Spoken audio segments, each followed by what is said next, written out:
Hello, howdy, hi there. Welcome to Off the Notepad. I'm Helika Campbell. And I'm Victoria D'Angelo. I would say hi, but it's already been said. It's been said so many times. We're well past hellos.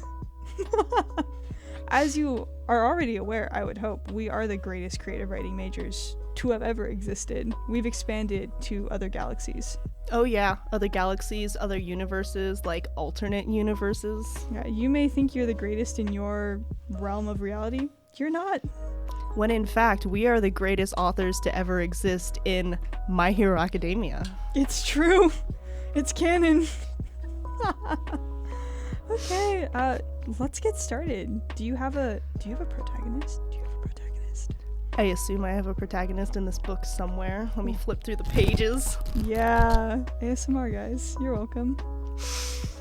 Okay, so my mic is shaking. My protagonist for today, we have kind of towed the line on this a little bit, and so I kind of want to expand upon it, and I'm excited to see what prompt we're gonna have to shove this person into. Oh? This is a member of the mafia or crime syndicate and or the mob boss. Oh, I love crime bosses. I love crime bosses too. Oh my god, I love them. That is going to make the prompt I have very interesting. I'm excited. I'm very excited to hear your thoughts. It's a short one. A package arrives at the home of the protagonist in the dead of night. To their knowledge, they have not ordered anything and they have no clue who the sender is. I saw that prompt online recently. Yeah. She's a classic. Oh my god. A package shows up on Mob Boss? On Mob Boss. On Mob Boss's doorstep. Yeah. Let's do I want a girl boss. Boss. She's a terrifying mafia member. Strongest around. She's killed so many people. And I kind of love her for it. I'm in love with her. Oh, yeah. Mm-hmm. Okay. She's easy to love. Very easy. Very easy to be afraid of. Extremely easy. The gun really helps. Oh, yeah. Okay, so we have our crime boss. She gets this package. What is the package? I feel like... Does it matter? I feel like she wouldn't open it. That's true. I feel like the package itself has to be like a very classic threat from a rival. It's either that or like it's a cupcake. Why would it be a cupcake? Like, I imagine some second character to be some oblivious something or another sending like a proclamation of love. Oh my god, wait. It's a secret admirer. Oh my god, wait. Wait. Hold on. Wait, that's so good though.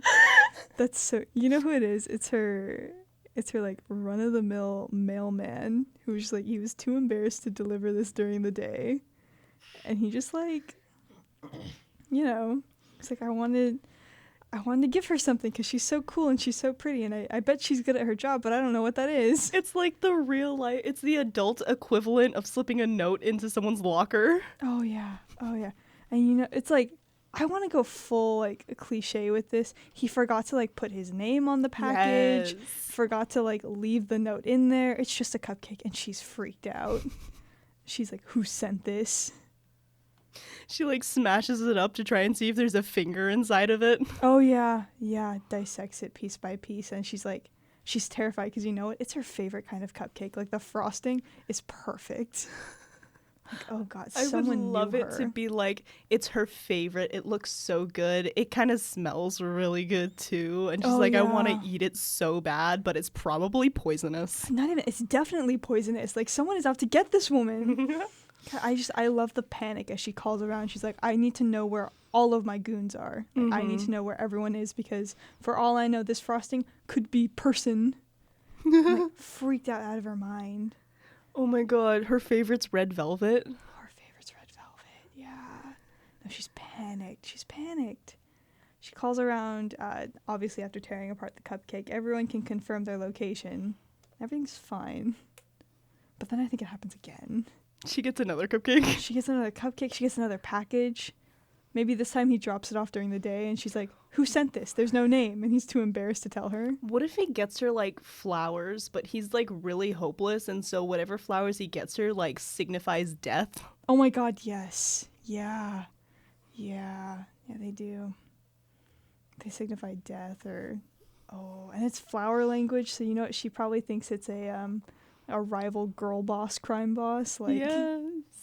Oh my god. You could have some really cliche, like Black Dahlia or whatever. Mm-hmm. Like, oh my god. It's so obnoxious and it's so, ugh. This poor mailman. Just like, He actually does leave a note this time. He's just too embarrassed to put his name, so he goes, sorry, they ran out of roses. oh my god. It's like twice as ominous. It's like, oh. She does another like panic call. I bet she like organizes an attack on the Black Dahlia this time where she's like, I'm not taking any risks. Oh my god, I want her to like leave goons outside of her house or like right inside on the porch so that they can catch whoever's doing this, and then they pull the poor mailman in and he's threatened with a gun and shit. Oh yeah. And then he's like grappling with the idea. I think he's still very much like a himbo in that he doesn't really get what's going on. He thinks they're her bodyguards. So it's like she has to come into the room and be like, guys, this is my mailman. Like, this isn't him. Calm down. This isn't the guy who's been threatening me. Mailman, there's been someone who's threatening you. Who's threatening you? Should I call the police? She's like, no. Should I call the police? Oh, she's like, no, like the police are already handling it, like very classic fashion. Like nothing phases her. And he falls a little more in love with her. Aww. It's like, you're so unruffled. I love that, but I'm too nervous. Oh, I love that. I love this disastrous dynamic. Just halfway through this conversation, he's still being held down. Like, oh yeah. He just starts blushing like, oh, I love her. I love her so much. Oh my god. And then eventually, like, the goons are like, this dude, this The guy. goons start to figure it out, but they don't tell her. No, because who's gonna tell? She's so scary. My god. They don't want to tell her she was panicking over nothing. God, so eventually, Mailman gets out. What happens next? What is the next portion of this story? A love letter that's taken the wrong way. He doesn't sign it again because he's still too nervous, and I think the letter makes a point about that, or it's like something like, you don't know my name, but I know yours, and I'm like, it's gotta be like so creepy. It's gotta be taken the exact wrong way. Oh yeah. And he's just like, I've been watching you for years now, and I just like, okay, that's just creepy in general. It is creepy, but he doesn't know how to write. He's just like, it's so bad. Or it's just like, I've been so enamored by your every move, like you take my breath away. And she's just like staring at the words like, whose breath? Who did I kill? She like compiles a list of all of her like victims, anyone who might hold a grudge against her. It's so bad. And at the bottom, he draws a little heart with an arrow through it. Oh my god, yeah. So then she goes, okay, it's someone I shot through the heart. Like, the dots are being connected, but like so far from their mark. I want her to like actually go after another mob during this. Like, you sent me this, right? Oh, no. I think she takes down several like mobs during this process. Like, she interrogates the Black Dahlia. She's like, you sent me the flowers. Black Dahlia's like, absolutely not. Wouldn't even dream of it. She takes down like 2 other gangs who are just like, no, we had nothing to do with that. Stop. And like it ends up being semi-helpful because she's like, oh, well, it turns out that you were running a drug ring in my part of town. And oh yeah. I don't stand by that. Like, you got to get out. She's just like killing people along the way, but it's like no one is fessing up to the cupcake. Exterminates all the small-time gangs in town. Oh yeah, she's like run out of enemies. She basically owns the city now. She's like, who the hell is sending me this shit? Who is still threatening me? Yeah, who? You know what? She starts thinking it's like some big time like gangster. It's like a legendary name that no mafia man can say. And she's like, oh my god, it's like the ghost of so-and-so. Because who else would have the courage to threaten her?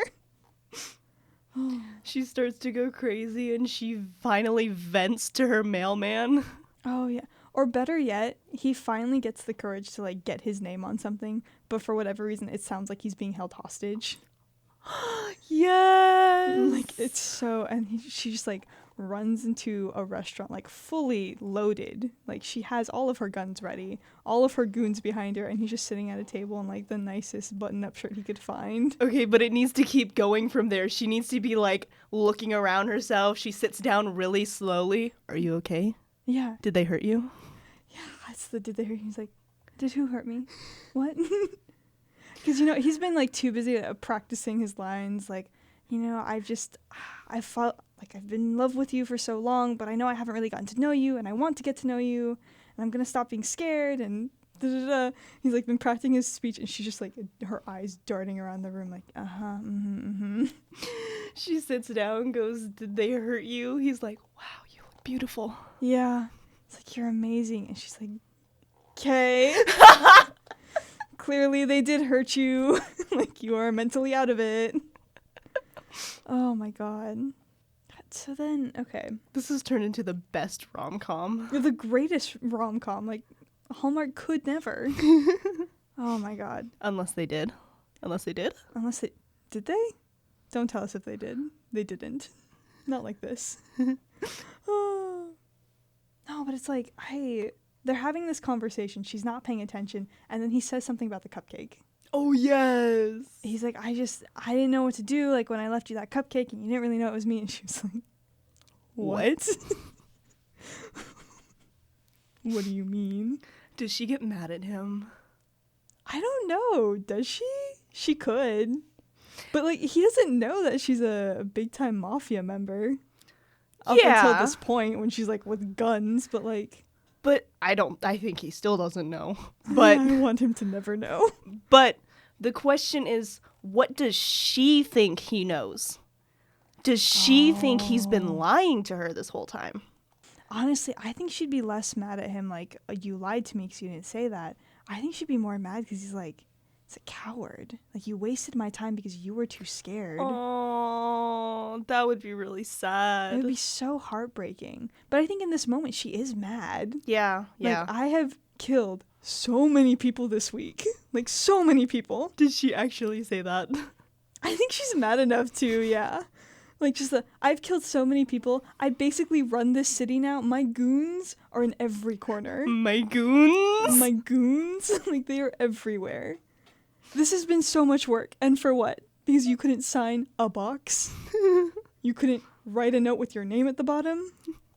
I think she gets pissed. I think she gets so pissed. And she storms out. And it's very dramatic. Oh, no. But it has to resolve itself because I refuse Then he has to deliver the mail. And she shows up at the doorstep waiting for him. Oh, I think she's been, yeah. It's like a couple days later. And she's like, you've been missing your route. It's like, I didn't know if you wanted to see me.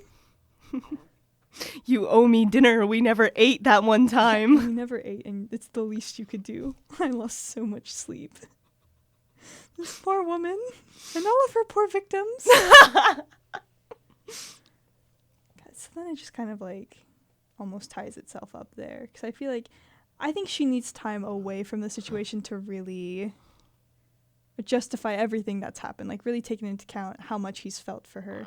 And I think if we have like a lot of interactions between them where it's like he genuinely cares and he's so worried for her, like she'll slowly like grow to realize he really does mean well. It was just awful. Do you suppose there's a scene after the big blow up where she just sits in her room and she kind of rifles through all the gifts that he left her? Yeah. Because you know what? I bet she has one of those like corkboard conspiracy like looking things. Oh, yeah. And she like actually starts pinning things together. That's adorable. Because I do think that she has found the mailman endearing, like from before the start of the story. Yeah, I do think she finds him cute, but I think that before the start of the story, she always considered him as someone who was like so far removed from her world. Oh, yeah. So it's like, it's really charming in the fact that she has to realize that perhaps they don't live such different, obviously they live incredibly different lives, but they don't live in different worlds. Mm-hmm. And I think that's what it comes down to. Is it problematic that the mailman kind of takes her life in stride?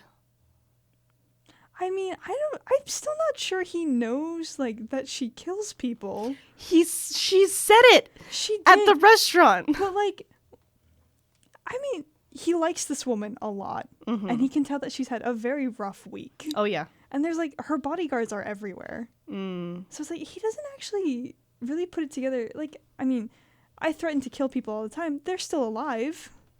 My neighbor can attest to this.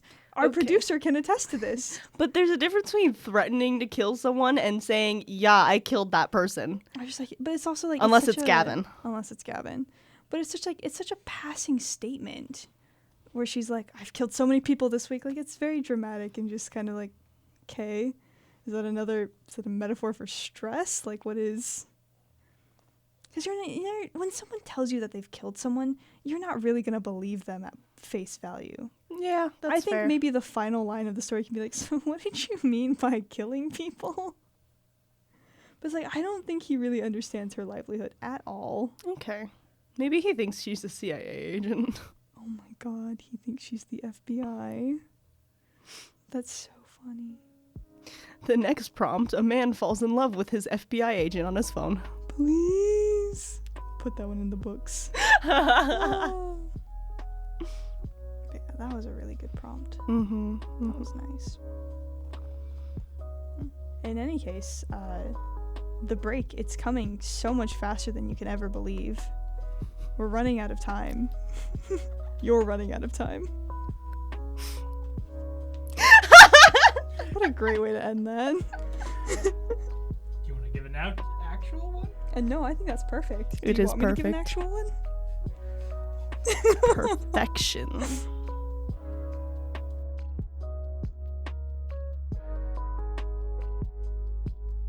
We're so innocent. Like, just because we talk about abuse constantly, oh, it's recording. Welcome back. Yeah, I can't believe you guys survived the break. That was kind of wild how fast it came. Ugh, hope you had a good time. That being said, is it my turn for a protagonist? Yes, it is. Is it my turn for a protagonist? It is. Okay, are you ready for this protagonist? Yes. Okay. ASMR. It's the class president. Oh. Yeah, I thought you might like this one. So originally I was gonna go for like the cliche class president, like stick up ass, so on and so forth. We've had so many stick up ass characters though. Like those are my favorites, and I only want to talk about them. This time we're talking about the class president with the sunnier disposition. They're very charismatic and they love helping others. They are usually punished by being abandoned by their classmates for pushing too hard, and must learn to understand their limits and the limits of those around them. So I'm thinking like over the top, like loves putting up flyers, is addicted to putting up flyers. So I just need my hit of flyers. just gotta get a flyer up. Just sticks one to the wall. Yes. It's like, maybe that's the actual reason why this character is not well liked by anyone else. Maybe. Could be. Oh god. Okay. So this protagonist wakes up one morning with a voice in their head. This voice is insistent that they are indeed a person and once had a body, but their memories are lost. Shortly after this voice appears, our character discovers a strange new power. Oh, okay. There's so many like cool things going on in this prompt. Immediately when you brought up the voice talking about like, oh, you've lost your memories, I was like, that's lying. That's not real. Oh no. Like, whatever that entity is like, it is not being faithful. Oh no. So we have our class body president, Mm-hmm. or student council president, wakes up. I feel like they have all of the memories of being on the student council. Maybe they don't have memories from before that. Maybe all they know is student council work, which would be kind of funny. Oh gosh. They have this voice. What is their ability? What do they wake up with? I don't know, what does a student council president need? Flyers. What if it's Simon Says power? I was just about to say the same thing. Like, they can finally get people to cooperate with them. Yeah. Ooh, okay. I want that to burn people out so bad, though. Oh, yeah. Because our protagonist just has so much energy and no one can keep up except for the fact that they're forced to. Yeah, yeah. Ooh, that's so exciting. Yeah, okay. So we have our protagonist. They wake up. They, over the course of maybe like a week, they sort of come into this ability. Mm-hmm. Pardon me. What about the voice in their head? How does that play in? Because I imagine the voice has something to do with the resurgence of the abilities. Mm-hmm, mm-hmm. Well, I love the idea of the voice lying, but originally I was thinking, like, part of the narrative is the voice trying to figure out who they are. Oh, like four? Oh, interesting. Because I almost like the idea that the student council president doesn't care about the memories they lost. Mm-hmm. They have a job to do. They're student council president. Mm-hmm. So the fact that the voice might care a little more about their identity than them, that's really interesting. Because there's like this voice that just keeps gnawing at them, like, okay, but what about your parents? Like, why do you live alone? Mm-hmm. Why don't you have friends? Why don't these people seem to actually know your interests and hobbies? Like, that's weird, right? Mm-hmm. The student council president is like, no, it's not. I have flyers. I have flyers. Oh my god. What are we thinking for like is this prom season or something? Oh my god, absolutely. Because I want our climax to be prom. Yeah. It's so cliche. I love it. I love when the climax is prom.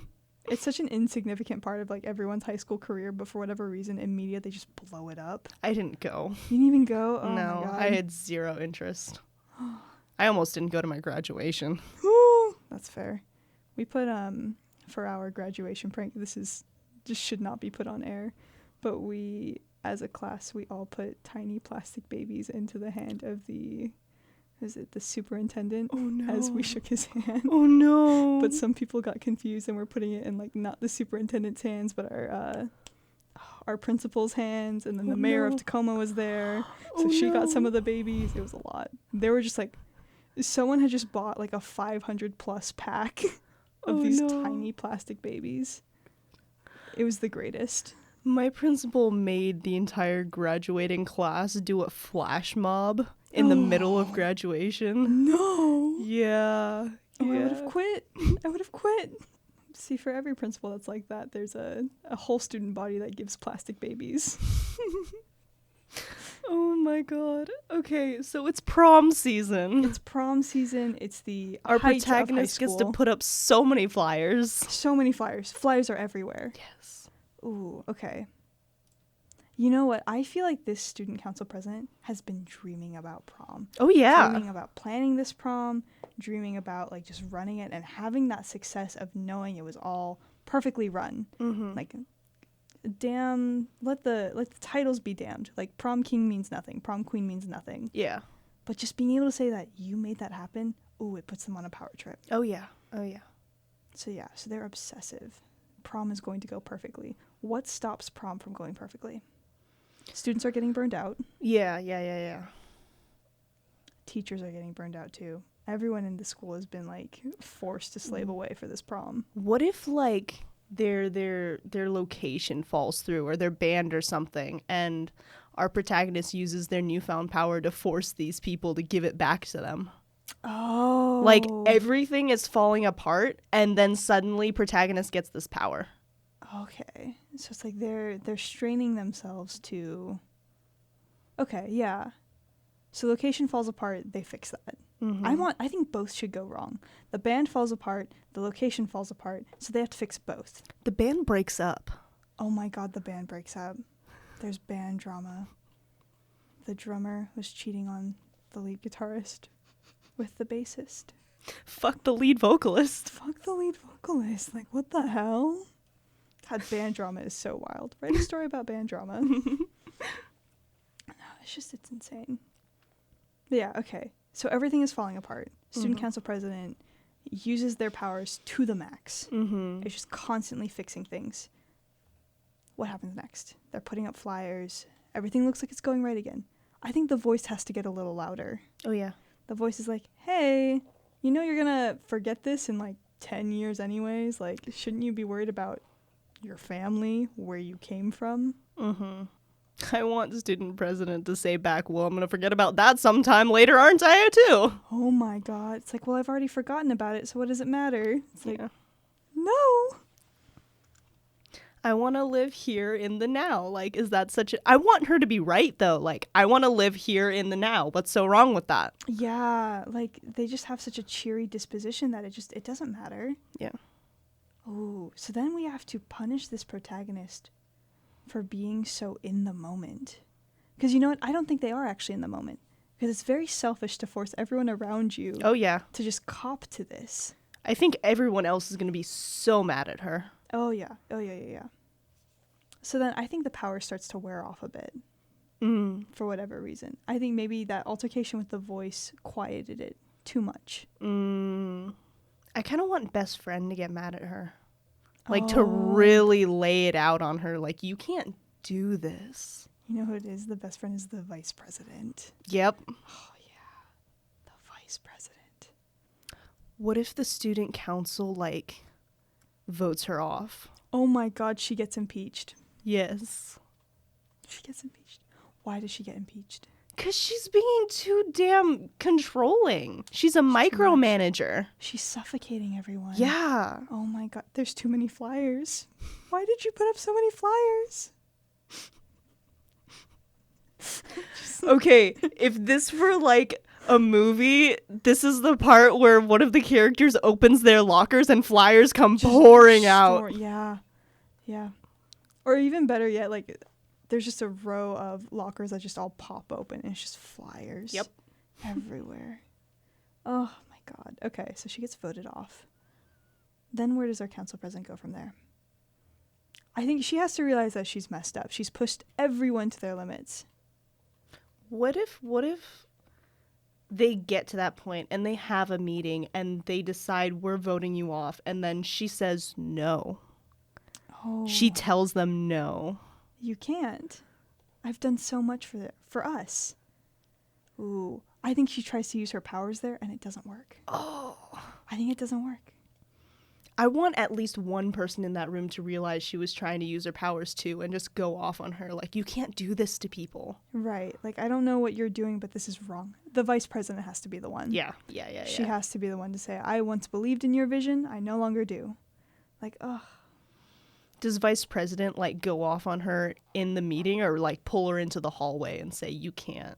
No, I think she does it in the meeting. Ooh. I think VP does it in the meeting, and I think what could be interesting is if we set it up so vice president has sort of, she's known for a while that our protagonist has had these abilities, and I think that in VP's mind there was always this rule that, well, you'd never use those on me. Oh, those hurt. Right, because it's just like, why would you would never have to force my opinion. I've always, like, trusted you.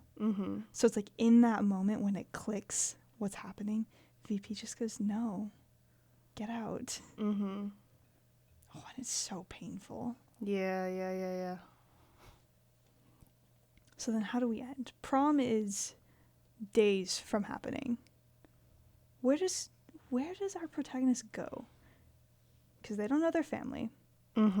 And this voice is sort of like, you know, speaking up again, like, I told you this sucked. Like, this was a bad idea. This was a wasted effort. So does the protagonist start listening? What's the narrative advantage of the protagonist going to find their family, though? I don't think there is one. So it's like, I'm not pushing for protagonists to recover these memories, but they do have to figure something out.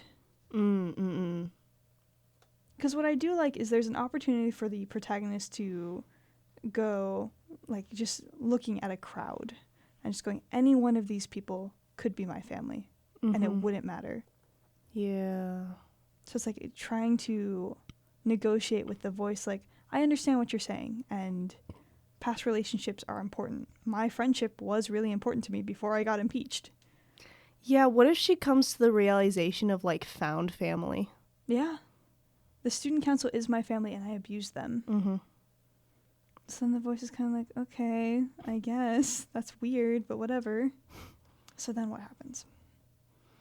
I kind of don't want her to, like, get back into the student council game. I just kind of want the end scene to be her going to prom.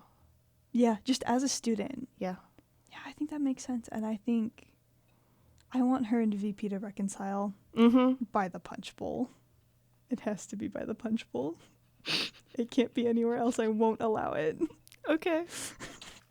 Where it's just like they have a discussion about how incredible it was to make this happen.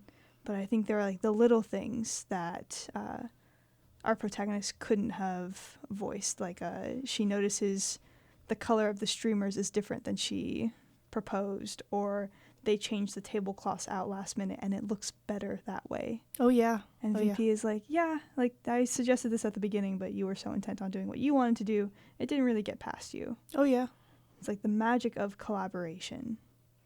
It's like, oh, I don't know, maybe they dance or something and it's cute and it ends on some sing-songy note. I think that just leaves like a couple things very loose-ended. Like we don't describe where these powers came from. We don't know anything about the voice. Yeah.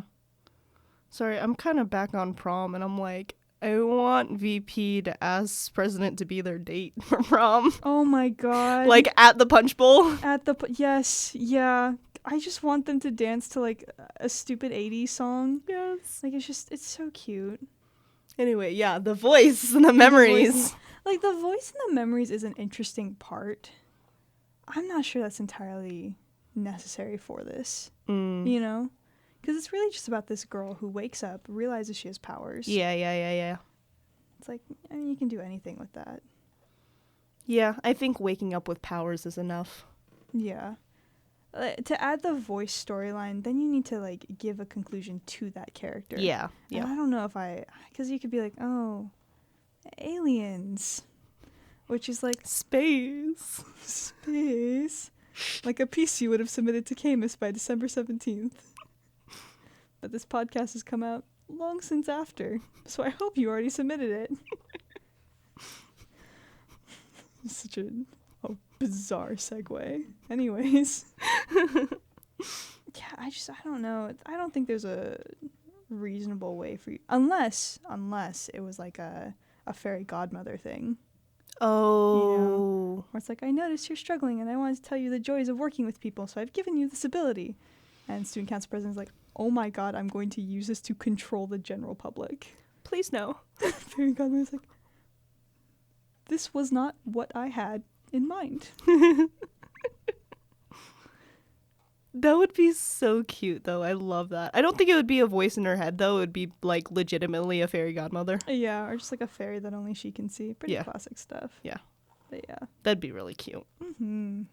Yeah, I think for just like the power that we chose for this protagonist, it just made it really difficult to work with that like voice being in the head. Yeah. Because I think for like Be More Chill is an excellent standpoint of that, where it's just like the voice is in the head, but the powers aren't so externalized. Sure. So it's like when you work with something like that, then yeah. Okay. Yeah. That was pretty great. I loved how that tied into the character tied into the prompt and vice versa. That was cute. Yeah, that was really good. Anyway, is it my turn? Is it your turn? I think it is your turn. Am I outroing? Okay. Yeah, take the mic away. Oh my god. Don't yank it. Anyway, thank you for listening to Off the Notepad. We have an Instagram, which is also Off the Notepad, no spaces, and we have an email you can send any of your thoughts to. Send prompts, send characters, send your stories from some of our prompts. We would love that. Oh my god, please. That would be so much fun. At offthenotepad@gmail.com. Thank you guys for listening. Catch you in the next one. Bye.